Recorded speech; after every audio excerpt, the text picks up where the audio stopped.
제가 제 아내랑 가끔 금쪽이를 같이 보는데 지난주에 보면서 제 아내가 틀어놔요. 저는 보지 않고 아내가 틀어놓는데 옆에 가서 제가 이제 보게 되는 건데 제가 너무 많이 울어가지고 펑펑 울어가지고 보다가 부부가 공대 출신 부부예요. 감정이 거의 없어요. 아이를 키우는데 딱 원리 원칙, 규칙, 시간표 거기에 맞춰서 이 어린 아이를 이렇게 양육하는 거예요. 아이가 굉장히 많이 힘들어하고 그러는데 제가 이 영상을 여러분과 함께 보기를 원했던 것은 이 자녀는 부모를 증명합니다. 이 아이가 많이 쓰는 단어가 아까 잠자, 자. 왜? 엄마가 정해진 시간에 이 아이를 독립적으로 재우길 원하기 때문에 이 아이를 텐트 안에서 집 방 안에 있는 텐트 안에 들어가서 자게 해요. 근데 이 아이는 혼자 그 텐트 안에서 너무 답답하고 두려운 거예요. 그래서 자꾸 나오려고 하고 또 나와야 엄마를 봐요. 이 아이가 쓰는 단어 또는 말투, 표정 다 보진 못했지만 그 행동이 엄마 아빠의 모습을 그대로 반복해요. 이 아이가. 여러분 이게 복사력이죠. 아이는 부모를 복사합니다. 너무나 정확하게 복사를 해요. 또는 이것을 아이의 흡수력이라고 해요. 엄마 아빠의 단어, 많이 쓰는 단어들 또는 말투, 표정, 그 행동들을 그대로 흡수해서 똑같이 흉내내죠. 이 아이들을 통해서 우리는 부모가 어떤 사람이구나 얼마든지 파악할 수 있어요. 물론 그게 100%는 아니죠. 하지만 저 아이의 부모가 어떤 부모겠구나 정도는 우리가 어느 정도 그림을 그릴 수 있어요. 여러분 그래서 우리가 잘 아는 것처럼 자녀는 부모의 거울이다. 그런 말이 있는 것처럼 자녀는 부모를 있는 그대로 보여줍니다. 오늘 그러한 측면에서 보면 예수님의 제자들은 예수님을 이 세상 가운데에 드러내고 보여주고 증명하는 존재죠. 그러니까 저나 여러분들은 여러분들이 있는 세상 가운데서 그것이 가정이든 그것이 일터든 그곳에서 예수님이 도대체 어떤 분이신가를 드러내는 그러한 존재로 우리는 하나님께 부름을 받았다라는 거예요. 이것을 우리는 부름 받은 자의 사명이라고 표현하기도 합니다. 부름 받은 자. 여러분 부름 받았다라는 것은 그에게 하나님께서 목적을 주셨다라는 거예요. 사명을 주셨다라는 거예요. 삶의 목적, 삶의 사명. 여러분 그래서 오늘 우리가 같이 말씀을 통해서 예수님의 제자들을 통해서 우리가 있는 이 세상 속에 드러내고 싶어 하시는 하나님께서 드러내고 싶어 하시는 예수님의 그 정체가 도대체 뭘까? 우리 한번 같이 말씀을 통해서 살펴보기를 원합니다. 여러분 오늘 본문을 보면 예수님께서 12명의 제자들을 불러 모으세요. 제가 아까 말씀드렸듯이 부르신다라는 것은 거기에 자연스럽게 연결되는 것이 소명입니다. 사명. 예수님께서 오늘 제자들에게 부르셔서 뭐라고 사명을 주시냐면 너희들 이제 특별한 여행을 떠나라 이렇게 말씀하세요. 특별한 여행. 오늘 그래서 이 본문의 중심이 뭐냐면 특별한 여행이에요. 여러분 예수님의 제자들은 특별한 여행을 떠나는 사람으로 예수님께서 세상 속으로 보내세요. 우리 또한 세상 속에 살고 있지 않습니까? 그래서 그 세상 속에서 특별한 여행을 떠나는 사람으로 우리에게 사명을 주셨고 그렇게 내보내셨다라는 거예요. 여러분 예수님께서 말씀하신 이 여행이 특별한 여행인 이유가 있어요. 왜 특별한 성경에 특별한 여행 이렇게 써 있지 않거든요. 근데 잘 살펴보면 이게 되게 특별해요. 왜 특별하냐면 우리가 익히 알고 경험했던 다른 여행들과는 차이가 있어요. 어떤 차이가 있냐면 여러분 일반적으로 여행을 떠날 때는 어떻습니까? 우리가 준비를 많이 해야 돼요. 준비한 만큼 여행이 즐거워요. 준비하지 않고 가면 어떻죠? 여행이 괴로워요. 만약에 여행을 떠나는데 구두를 신고 갔어요? 이렇게 뭐 갈 때는 구두 신을 수 있죠. 그런데 따로 운동화를 준비 안 했는데 산티아고 순례길을 걸어야 돼요. 상상이 되세요? 그러면 그때서부터는 이제 뭐 발이 엉망진창이 되는 거죠. 까지고 피나고 부르트고. 그래서 일반적으로 여행을 떠날 때는 낯선 곳으로 가는 거기 때문에 우리는 많은 준비를 해야 되고 그 준비할 필요가 있다라는 거예요. 하지만 오늘 예수님께서 말씀하신 여행은 좀 달라요. 그래서 특별한 거예요. 우리가 일반적으로 알고 있고 경험하는 여행과는 다르다라는 거예요. 자, 우리 본문 3절부터 5절까지 함께 읽도록 하겠습니다. 같이 읽겠습니다. 시작. 이르시되 여행을 위하여 아무것도 가지지 말라. 지팡이나 배낭이나 양식이나 돈이나 두벌 옷을 가지지 말며 어느 집에 들어가든지 거기서 머물다가 거기서 떠나라. 누구든지 너희를 영접하지 아니하거든 그 성을 떠날 때에 너희 발에서 먼지를 떨어버려 그들에게 증거를 삼으라 하시니. 여러분, 오늘 예수님께서 말씀하신 이 여행의 특징이 몇 가지 있는데, 첫 번째, 우리는 3절을 통해서 딱 눈에 들어오는 것이 무엇입니까? 아무것도 가져가지 말고 여행을 해. 여러분, 이때서부터 우리는 뭐예요? 고생길이 열린 거예요. 여러분, 여행을 가는데 아무것도 가져가지 말래요. 거기 보니까 여행에서 필수적이었던 그 당시에 이 지팡이가 필수적이거든요. 이 지팡이는 자신을 보호하는 무기가 되기도 해요.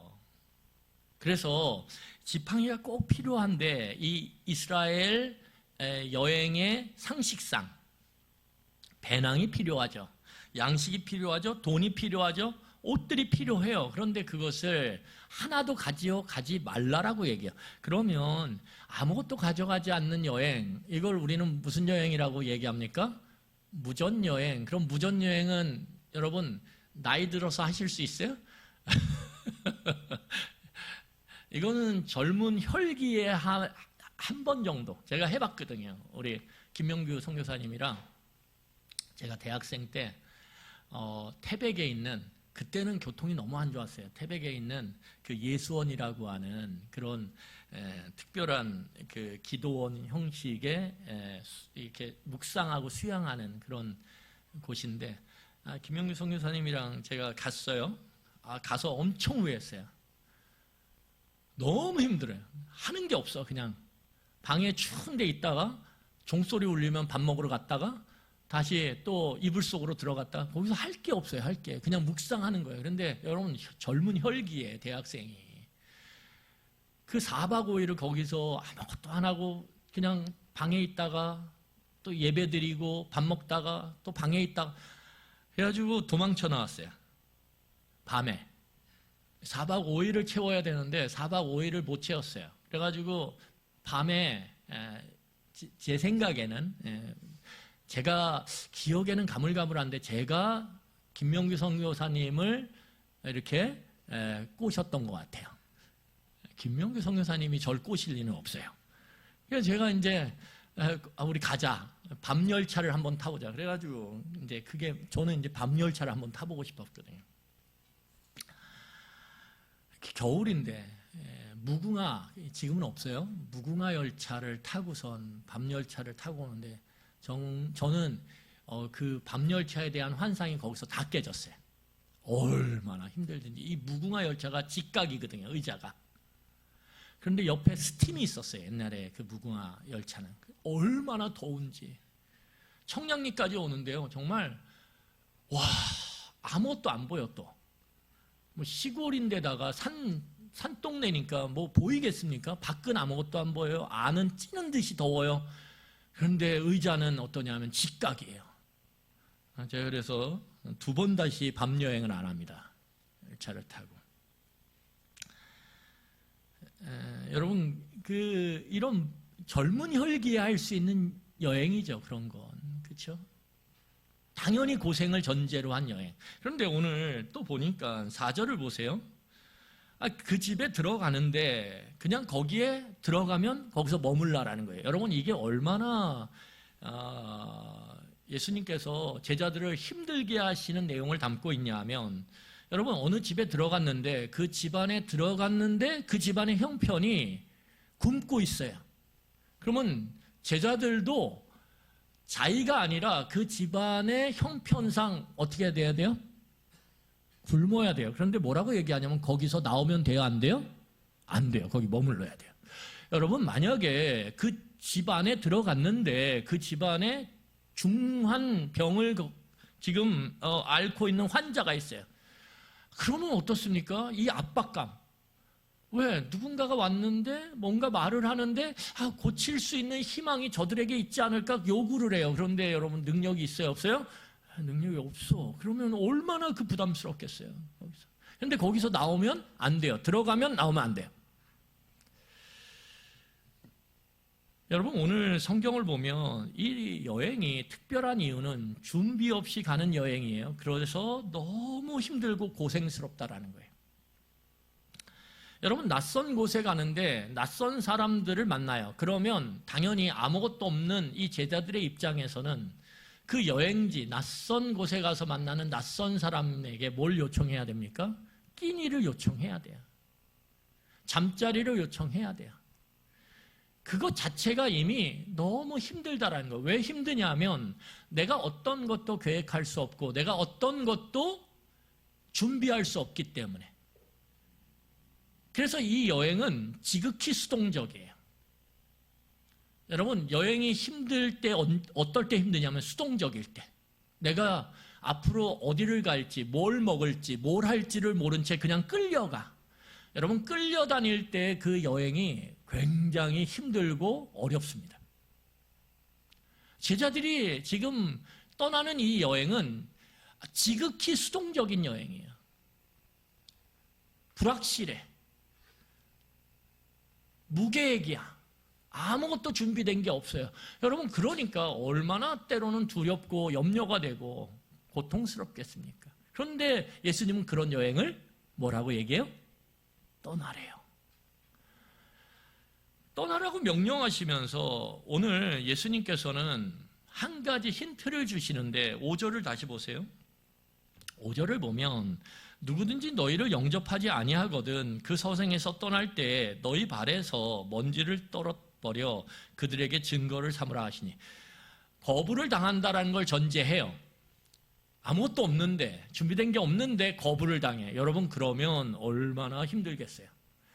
이 수동적인 여행은 거부당할 것이 전제된 여행이란 말이에요. 그런데 예수님은 여기서 놀라운 힌트를 주고 계세요. 이 여행에. 거부당할 수 있는 전제를 갖고 있는 이 수동적인 여행에서 겉으로는 수동적이에요. 그런데 실제적으로는 누구에게 주도권이 있냐? 이 여행에 누구에게 주도권이 있습니까? 제자들에게. 너희를 거부해? 그러면 거기서 위축되지 마. 거기서 의기소침해지지 마. 거기서 절망하지 마. 그리고 뭐라고 말씀하시냐면 예수님이 너희 발에서 먼지를 털어버려. 이게 어떤 관용구냐 하면 당신 나를 거부했어? 당신과 나는 상관없어. 그런데 나는 누구냐 하면 하나님이 나를 보내셨거든. 그러면 하나님의 은혜와 복이 당신의 집에 머물지 않을 거야 라고 하는 상관없어 당신이랑 이제 나는 내가 하나님의 복을 전하는 자인데 그래서 나를 통해서 하나님의 은혜가 하나님의 복이 당신의 집에 흘러갈 수 있는데 당신이 거부했어? 그러면 당신은 어마어마한 손해를 보는 거야. 이제는 당신과 나는 연결될 수 없어라고 하는 표시로서 하는 행위가 뭐냐면 발에서 먼지를 터는 거예요. 그래서 이 여행이 특별한 이유는 굉장히 수동적인데 그 안에 어마어마한 능동적인 힘을 갖고 있다라는 거예요. 힘을. 여러분 오늘 그럼 왜 예수님께서 이런 여행을 제자들에게 하도록 그렇게 명령하셨냐 이거죠. 왜 이런 특별한 여행을. 자, 우리 1절과 2절 보겠습니다. 우리 1절과 2절 함께 읽겠습니다. 시작. 예수께서 12 제자를 불러 모으사 모든 귀신을 제어하며 앓는 자를 고치는 능력과 권위를 주시고 하나님의 나라를 전파하며 앓는 자를 고치게 하려고 내보내시며. 여러분, 오늘 예수님께서 이 특별한 여행을 보내시기 전에 제자들에게 특별한 능력과 권위를 주세요. 그런데 이 특별한 능력과 권위는 무엇과 연결되어 있냐 하면 하나님이 맡기신 일과 관련, 사명과 관련이 깊다라는 거예요. 오늘 성경을 보면 예수님께서 이러한 특별한 능력과 권세를 제자들에게 주신 까닭은 그들로 하여금 오늘 2절에서 보는 것처럼 하나님 나라를 전파하며, 하나님 나라를 전파하는 게 첫 번째 목적이에요. 두 번째는 무엇이냐면 병든 자를 고치는 것, 치유하는 것이 두 번째 목적입니다. 그러니까 제자들을 이 특별한 수동적인 여행을 보내시는 이유는 그 속에 능동적인 걸 갖고 있는데, 그게 뭐냐 하면 그 능동성이 하나님 나라와 병든 자를 치유하는 선포자와 치유자로서의 사명을 맡기셨다라는 거예요. 여러분, 이 하나님 나라의 복음을 선포하고 병든 자를 치유하는 이 두 사역은 예수님께서 공생애를 시작한 이후에 줄곧 해오셨던 그러한 사역이라는 거예요. 자, 우리 마가복음 1장 14절부터 15절 보세요. 제가 읽겠습니다. 요한이 잡히신 후 예수께서 갈릴리에 오셔서 하나님의 복음을 전파하며, 예수님께서 공생애를 시작하시자마자 처음서부터 입을 떼시자마자 하신 것이 무엇입니까? 하나님 나라의 선포라는 거예요. 하나님 나라가 가까이 왔다. 그래서 오늘 보면 이르시되 때가 찼고 하나님의 나라가 가까이 왔으니 회개하고 복음을 믿으라 하시더라. 이 복음은 기쁜 소식이죠. 그 기쁜 소식의 내용이 무엇입니까? 이제 인간, 그 타락한 인간 왕이 다스리는 나라가 아니라 하나님이 통치하시는 나라가 너희들에게 임한다. 누굴 통해서? 나 예수를 통해서. 이것을 기쁜 소식으로 전하고 있는 거예요. 자, 또 그러면 그 하나님 나라가 어떻게 이루어지냐? 오늘 누가복음 7장 21절로 22절을 보세요. 거기 보면 예수님께서 이제 하나님 나라를 선포하시면서 어떤 일을 하냐면 하나님의 다스림, 통치가 어떤 영향력을 미치는지 직접 시연하세요. 자, 마침 그때 예수께서 질병과 고통과 및 악귀 들린 자를 많이 고치시며 또 많은 맹인을 보게 하신지라. 예수께서 대답하여 이르시되 너희가 가서 보고 들은 것을 요한에게 알리되 맹인이 보고 못 걷는 사람이 걸으며 나병 환자가 깨끗함을 받으며 귀먹은 사람이 들으며 죽은 자가 살아나며 가난한 자에게 복음이 전파된다 하라. 여러분, 예수님께서 공생애를 시작하시자마자 하셨던 이 두 가지의 핵심적 사역이 오늘 제자들에게 오늘 주어지고 있다는 거예요. 너희가 특별한 여행을 떠날 텐데 내가 해왔던 이 두 가지의 사역을 너희들이 해 가서. 어떻게 해요? 아무것도 준비하지 않고 가서 해.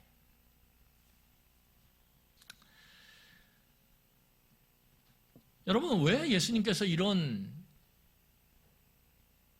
특별한 여행을 통해서 이 두 가지 선포자와 치유자로서 너희들이 사명을 감당하도록 그렇게 명령하셨을까요? 예수님이 그 일을 해오셨으니까. 그러니까 이 제자들의 여행은 예수님이 해오신 사역의 연장선상 안에 있다라는 거예요. 그러면 이것을 뭐라고 말할 수 있냐면 제자들은 예수님의 제자로서 각자 마을로 가서 그곳에서 예수님을 드러내고 보여주며 증명하는 존재로서 거기에 이제 머무는 거죠. 예수님이 육신의 몸을 입고 있기 때문에 공간의 제한을 받아요. 시간의 제한을 받아요. 여러분, 육체를 갖고 있다는 건 시공간의 제한 속에 있다는 거죠. 그래서 우리는 벽을 뚫을 수가 없어요. 시간을 거스릴 수가 없어요. 시간 여행을 할 수가 없단 말이에요.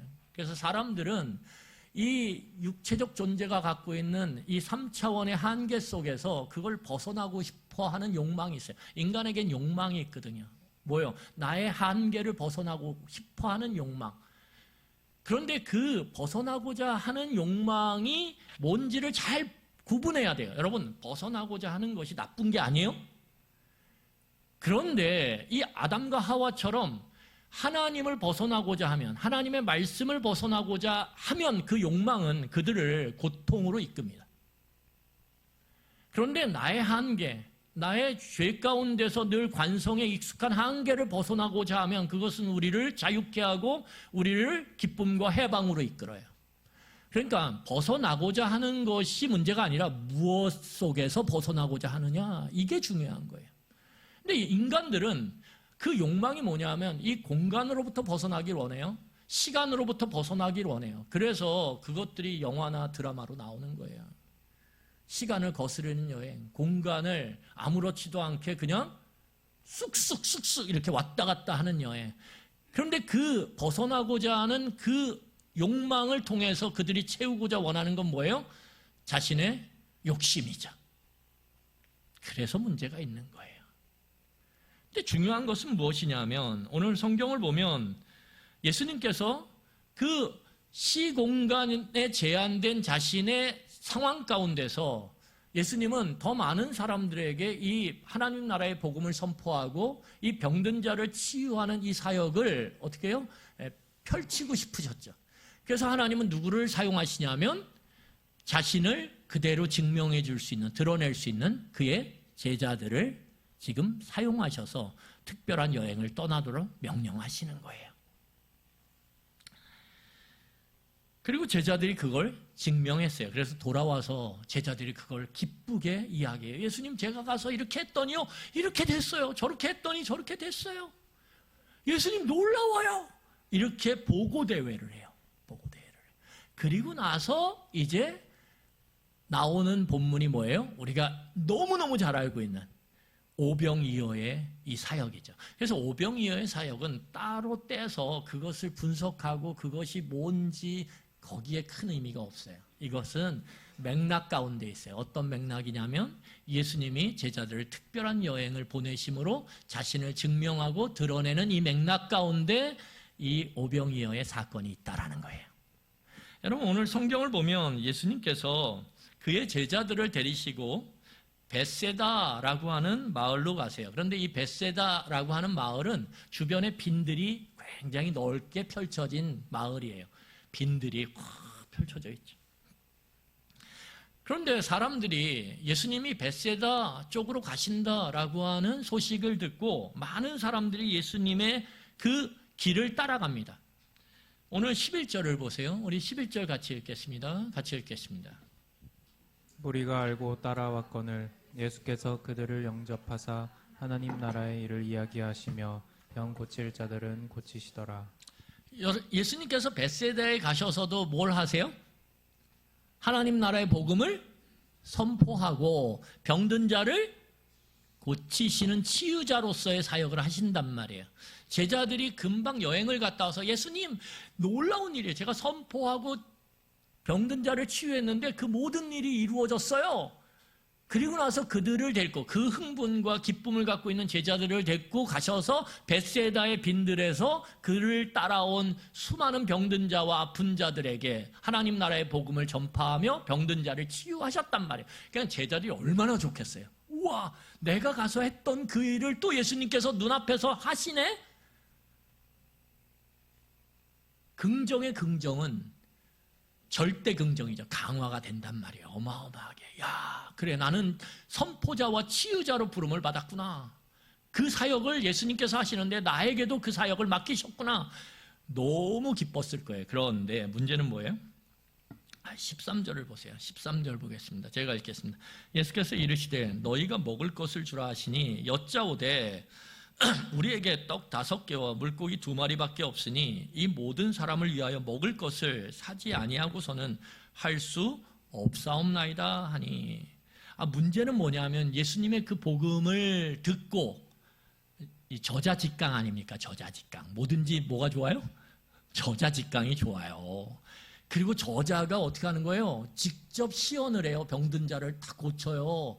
자기들이 했던 것과 비슷하면서도 차원이 다른, 더 확장되고 더 깊은 그 예수님의 선포의 사역과 그 치유의 사역을 보면서 제자들이 너무 좋았어요. 너무 좋았는데 그렇게 좋아하다 보니까 시간이 흘러서 날이 저물렀어요. 제자들의 마음에 불쑥 드는 염려가 무엇입니까?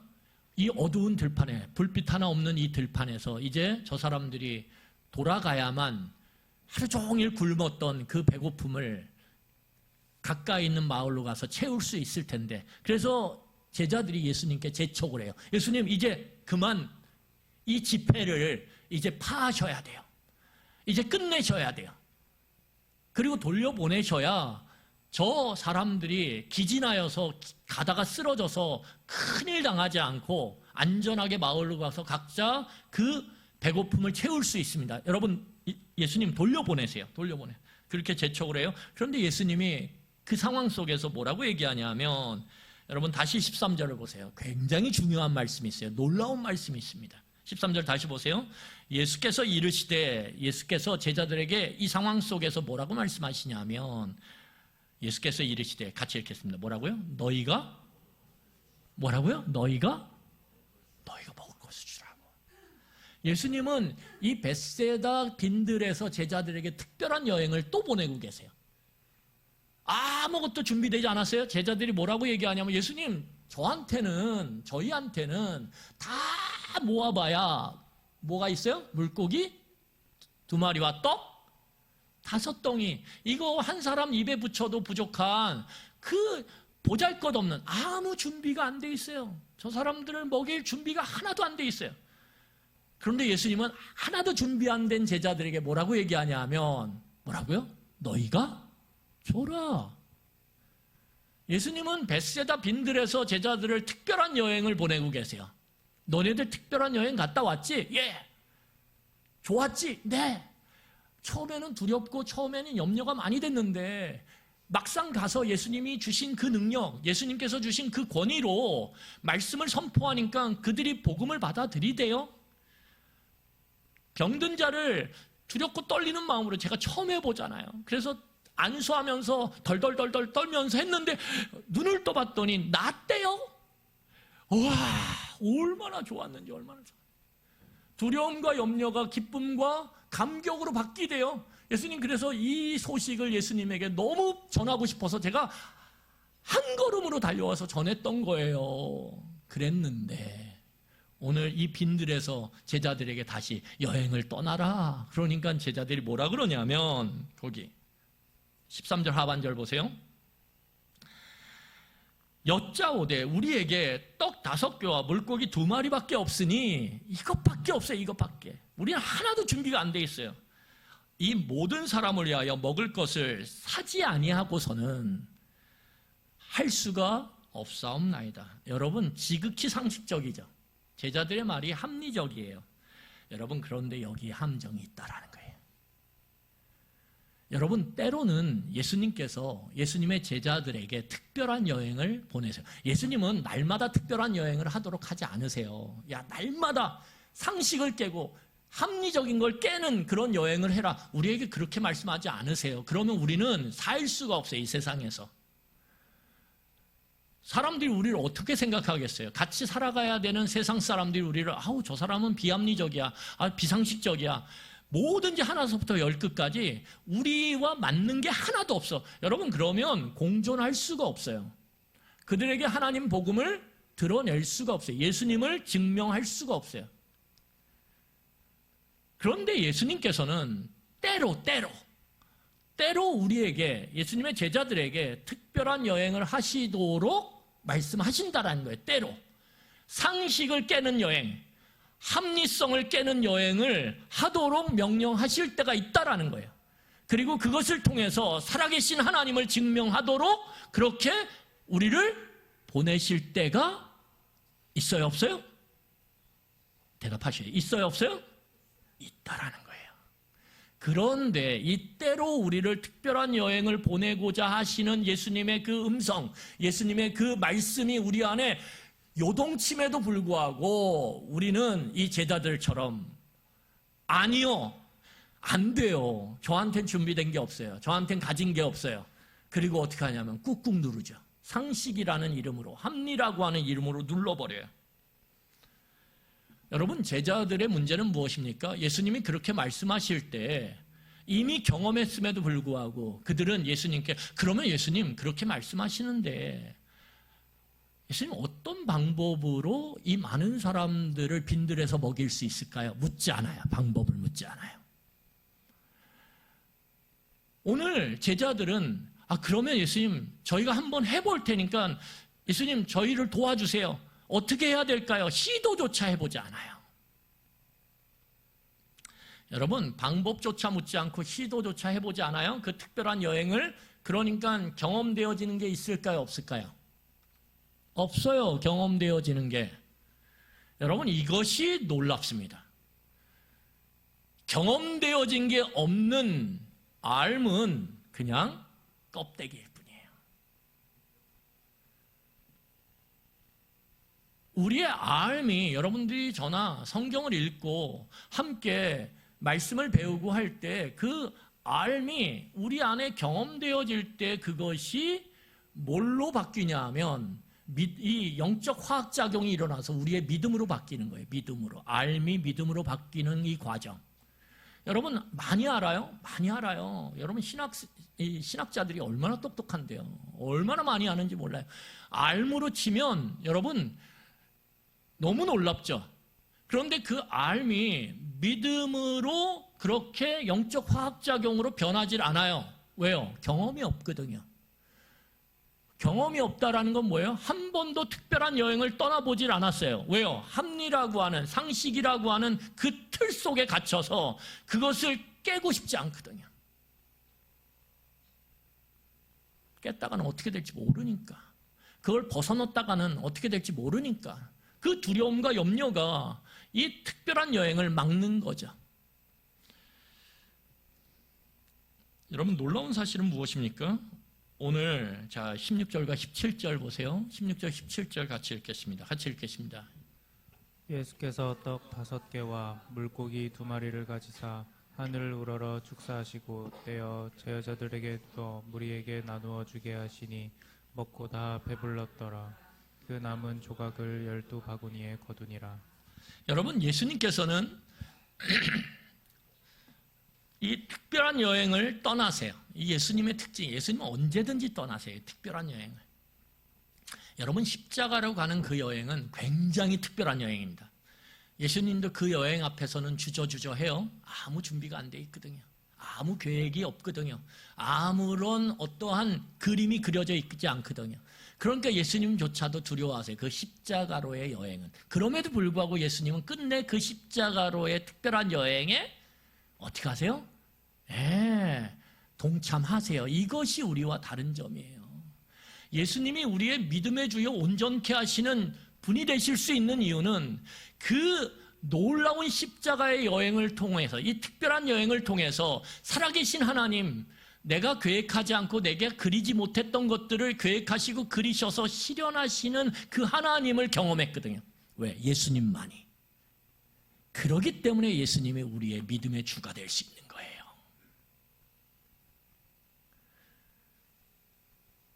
예수님은 떠나요. 또 특별한 여행을. 그래서 어떻게 해요? 그 많은 제자들, 이 많은 말을 쏟아냈잖아요. 너희들이 줘라. 막 쏟아냈잖아요. 그건 뭐예요? 제자들 입장에서 보면 예수님 할 수 있네? 그걸 의미하는 거죠.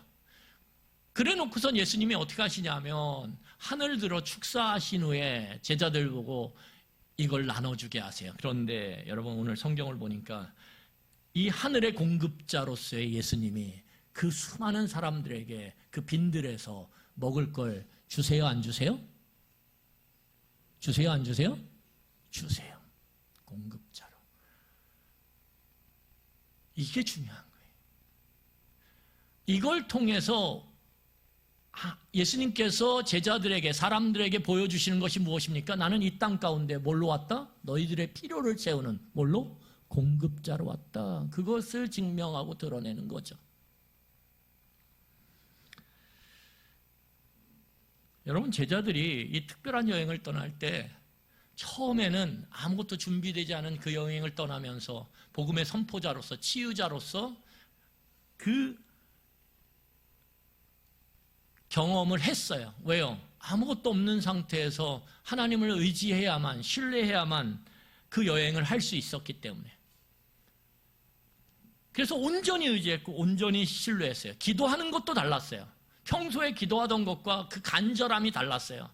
그 집중함이 달랐어요. 그 몰입이 달랐어요. 왜? 아무도 날 도와줄 사람이 없어. 그렇지 않습니까? 예수님이 옆에 있지 않아요. 그러니까 어떻게 하냐면 정말 죽을 뚱살뚱 기도하고 하나님에게 간절히 몰입해서 은혜를 베푸시기를 그렇게 구했단 말이에요. 그런데 놀랍게도 그 선포자와 치유자로서의 그 능력이 드러났단 말이에요. 근데 오늘 그러한 경험을 했음에도 불구하고 제자들은 예수님의 말씀 앞에서 실패해요.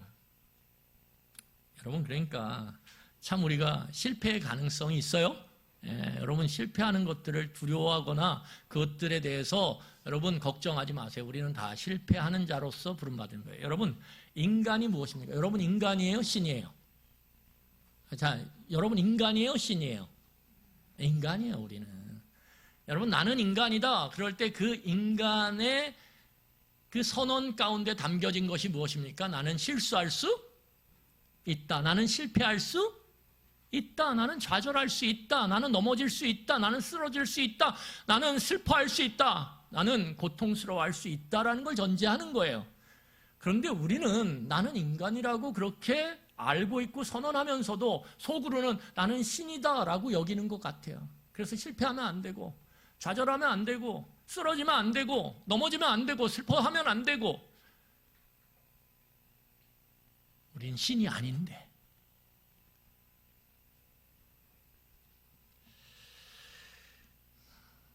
여러분, 그런데 여기서 놀라운 사실은 무엇이냐 하면 이 예수님이 하나님 나라의 복음의 선포자로서 또한 치유자로서 또한 우리의 필요를 공급하시는 공급자로서 그의 사명을 감당할 때 놀라운 일이 일어나요. 자, 우리 7절을 읽고 말씀을 마무리하겠습니다. 7절 같이 읽겠습니다. 시작.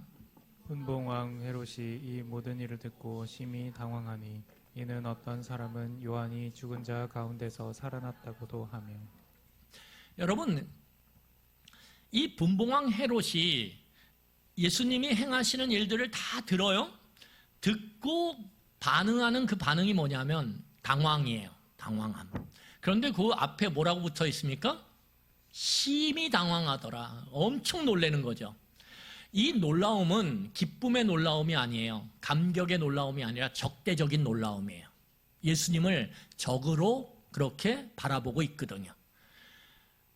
그 놀라움인데 그럼에도 불구하고 예수님의 이 선포자로서 치유자로서 또한 공급자로서의 이 사역은 이 강팍하고 단단한 이 세상의 마음, 이 헤롯의 마음을 흔들었다라는 게 중요하다라는 거예요. 왜요? 흔들릴 때 뭐가 일어납니까? 여러분, 이 땅이요 엄청 단단합니다. 여러분 땅에 말뚝 박아보시면 알겠지만 땅 단단해요, 안 단단해요? 대답은 좀 하세요. 아니, 너무 쉽잖아요. 단단해요, 안 단단해요? 단단하죠. 그런데 이 지축이 땅이 흔들리면 그걸 우리는 지진이라 그래요. 그러면 땅에 뭐가 생겨요? 틈이 생기기 시작하는 거예요. 갈라지면서 어마어마한 틈이 생기는 거예요. 여러분, 이 분봉왕 헤롯이 적대적인 놀라움으로 당황해요. 그럼에도 불구하고 이 예수님의 선포자와 치유자와 이 공급자로서의 사역이 오늘 이 단단하고 강팍한 세상의 땅을 흔든다라는 거예요. 그리고 그 틈이 벌어짐으로 이 예수님이 어떻게 해요? 복음이 들어가고 예수님의 치유의 역사가 들어가고 공급의 역사가 스며들기 시작한다라는 거예요. 변화가 일어나기 시작한다라는 거예요. 말씀을 정리하겠습니다. 여러분, 오늘 예수님께서는 우리를 통해서 대단한 일을 그렇게 하라고 말씀하지 않으세요. 그냥 우리에게 뭐라고 말씀하시냐면 잘 생각해 보세요.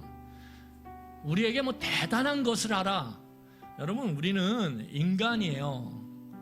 그래서 대단한 일을 해야만 된다라고 강박을 가질 때 우리는 어느 순간인가 뭐가 돼요? 인간이 결심하면 예수 믿든 안 믿든 어느 정도 큰 일을 할 수 있어요. 예수 안 믿는 사람도 큰 일 해요. 근데 예수 믿는 사람도 내가 대단한 일을 해야 되겠다, 그렇게 열심을 품고 열정을 품고 하면 꽤 큰 일을 이루어요. 그런데 문제는 뭐냐면 그렇게 눈에 보이는 일들이 이루어져 갈 때 우리는 스스로를 인간이 아니라 뭐라고 보기 시작해요? 신이라고 보기 시작해요. 여기서 교만이 싹 트는 거예요. 그래서 결국 인간이 만든, 인간이 세우는 그 세상, 그 커지는 세상은 반드시 무너진다라는 거예요. 오늘 예수님께서는 그걸 아세요. 하나님은 그걸 아세요. 그래서 우리에게 뭐라고 말씀하시냐면 그냥 가라 이렇게 말씀하세요. 여러분 마태복음 28장에 보면 18절로 20절에 예수님께서, 이게 중요한 거예요, 예수님께서 공생애를 다 마치시고 십자가를 지시고 부활하신 후에 하늘로 올라가시면서 우리에게 하신 것은, 야, 너 대단한 일 해라, 어마어마한 일을, 어마어마한 건물을 세워라, 그렇게 말씀하지 않으셨어요. 그냥 가라 이거예요. 가라. 뭐라고요? 가라. 아니, 우리랑 이제 얼굴과 얼굴을 못 대면하고 이제 떠나시는 분이 마지막 유언의 말씀으로 남기신 것이 그냥 가라예요. 가라. 세워라. 크게 쌓아라. 그러지 않으셨단 말이에요. 가라. 어디로 가요? 낯선 곳으로, 낯선 사람들에게. 그 낯선 사람들, 낯선 곳은 멀리 저 아프리카에 있는 것도 아니에요. 오늘 옆에 있잖아요. 옆에. 여러분, 아내분이 남편분이 얼마나 낯설어요. 그렇죠? 오늘 부부싸움 하셨으면 아마 세상에서 제일 낯설걸요. 여러분, 소통되지 않는 자녀가 얼마나 낯설어요. 내 마음 같지 않은 자녀들이 얼마나 낯설어요. 직장에서 말이 전혀 통하지 않는, 나의 아픔, 나의 고통을 알아주지 못하는 직장 상사 얼마나 낯설어요. 그런데 그 낯선 곳으로, 낯선 사람들에게 오늘 떠나래요. 우리에게 가라. 가서 예수님은 뭐라고 말씀하시냐면 제자가 되라. 누구의 제자요? 누구의 제자요? 예수님의 제자가 되라. 나를 증명해라. 선포자로서 나를 증명해라. 치유자로서 나를 증명해라. 공급자로서 나를 증명해라. 그러고 싶지 않지. 상한 마음 때문에, 오래오래 묵혀둔 그 사연 때문에 그러고 싶지 않지. 아니야, 가라. 그리고 그 낯선 곳에서 선포자가 되고 치유자가 되고 공급자가 되므로 너를 드러내는 게 아니라 나를 드러내라. 그것이 오늘 부름받은 자의 사명이라는 사실을 기억해라. 그럴 때 세상이 흔들린다라는 거예요. 그럴 때 세상이 흔들리면서 틈이 벌어진다라는 거예요. 그 틈 가운데 그리스도의 복음이 들어가서 그를 변화시킨다라는 거예요. 오늘 우리에게 너는 도대체 네가 있는 곳에서 나를 어떻게 증명하고 있느냐라고 오늘 묻고 계세요. 여러분, 우리 찬양하며 이 말씀을 마음에 새기도록 하겠습니다.